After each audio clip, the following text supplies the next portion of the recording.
Friends, तो आज हम लोग करने जा रहे हैं इंट्रोडक्शन टू ट्रिग्नोमेट्री 8.1 का सम नंबर 4। फ्रेंड्स, इसमें दिया गया है कि given 15 cot A is equal to 8, find sine A and sec A. तो हम लोग को दिया है 15 cot A is equal to 8, then find sine A and sec A. Friends, बच्चे इसी में बहुत कंफ्यूज हो जाते हैं कि 15 कॉट ए मतलब क्या दिया है, हम लोग कैसे लिखे। तो इसका कुछ नहीं, बहुत सिंपल है। हम लोग चलिए एग्जांपल लेते हैं पिछले सम का। तो उसमें दिया था sine A is equal to 3/4। तो हम लोग इसको और इलाबरेट करके लिखे तो हम लोग इसको लिख सकते हैं 4 sine A is equal to 3। तो वैसे ही इसमें भी इसी तरह का दिया है कुछ, तो हम लोग इसमें लिख देंगे 15 cot A is equal to 8 को हम लोग लिख देंगे cot A is equal to 8/15। तो आपको पता ही होगा कि कॉट tan का उल्टा होता है, तो देयरफॉर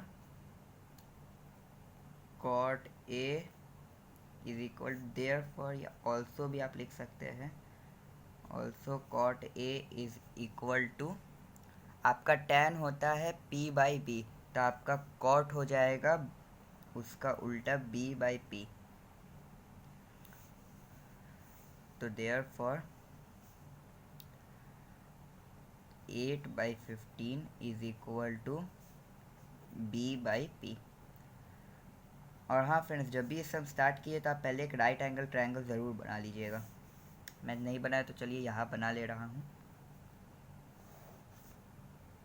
इसमें राइट एंगल फिर से ये सब में नहीं दिया, तो हम लोग कोई भी एंगल को कंसीडर करेगा as a right angle triangle. तो अभी हम लोग का दिया है cot A is equal to this, तो हम लोग का कॉट ए दिया, तो हम लोग इधर से चले गए कॉट ए के पर्सपेक्टिव से। तो कॉट ए हम लोग का दिया है b/p। आप लोग को मैं पिछले वीडियो में बता चुका हूँ, इस वीडियो में बता दे रहा हूँ कि जब भी हम लोग का कुछ ऐसा वाला सम दे तो ये हम लोग का हमेशा बेस होगा, ये हम लोग का हमेशा परपेंडिकुलर होगा, कंफ्यूज नहीं होना है। तो अभी हम लोग का ये हम लोग का बेस है, तो बेस की जगह हम लोग लिखेंगे this is equal to this. तो 8 में हम लोग बेस लिख दिए। हम लोग का दिया है परपेंडिकुलर ये 15, तो हम लोग पहले ये निकाल ले रहे हैं AC, उसके बाद फिर हम लोग ये दोनों निकाल सकते हैं।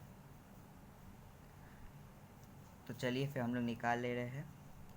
तो AC² is equal to AB² plus BC²।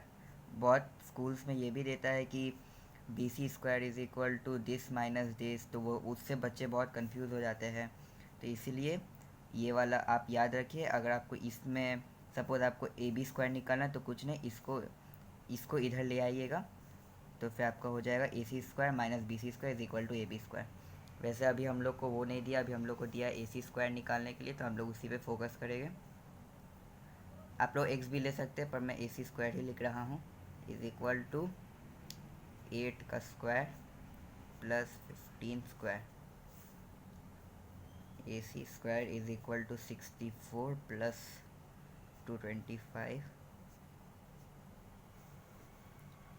AC² is equal to, इन लोग को जोड़ेंगे तो आएगा 289।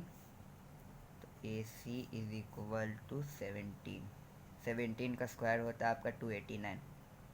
अगर आपको याद नहीं है तो वो याद कर लीजिए, ऐसे आपका एग्ज़ाम में टाइम बहुत बचेगा। तो चलिए फिर अभी आगे हम लोग निकाल ले रहे हैं।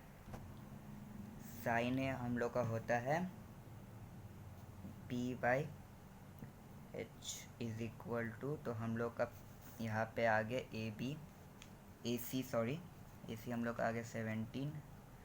तो हम लोग को यहाँ पे साइन ए दिया है। अगर हम लोग को यहाँ पे साइन सी देता तो हम लोग यहाँ से चलते, तब हम लोग का फिर नॉर्मल हो जाता है, ये परपेंडिकुलर ये बेस। पर हम लोग का अगर साइन ए दिया है तो हम लोग का ये बेस हो जाएगा और ये परपेंडिकुलर।